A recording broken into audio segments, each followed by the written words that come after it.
Ahojte, vítam vás pri ďalšom videu. Dnes si pripravíme výborný chutný Raffaello likér.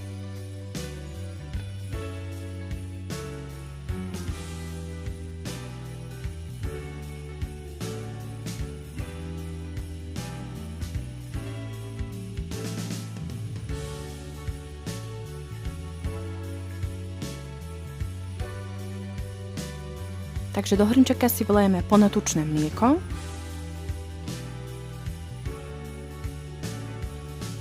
Ďalej pridáme šľahačkovú smotanu. Čím viac percentnú, tým lepšie.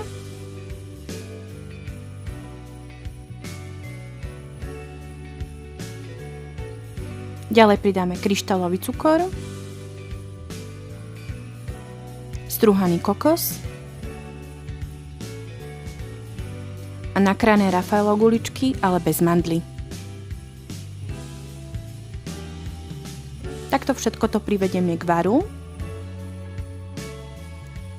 Za občasného miešania samozrejme.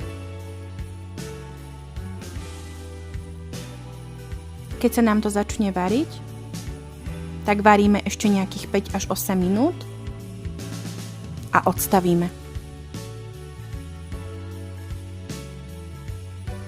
Teraz si to prepasírujeme cez sitko.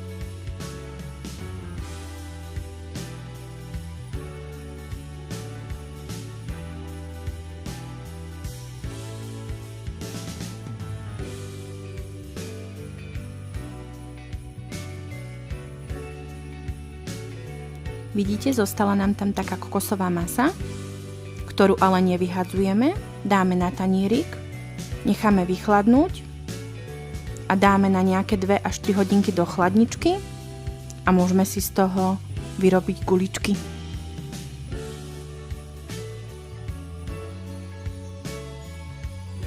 Tuto tekutú zmes si necháme vychladnúť a teraz prilejeme do nej vodku.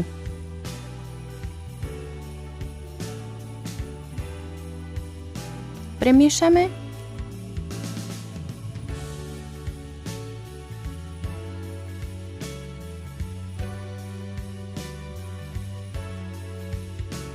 nalejeme do fľašky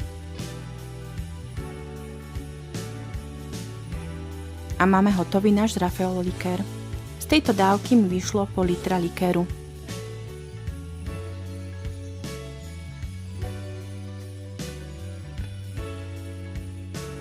A tu je výsledok našej dnešnej prípravy. Výborný, chutný, krémový, kokosový Raffaello likér. Určite ho vyskúšajte, je veľmi chutný. Takže ahojte a teším sa na vás pri ďalšom videu.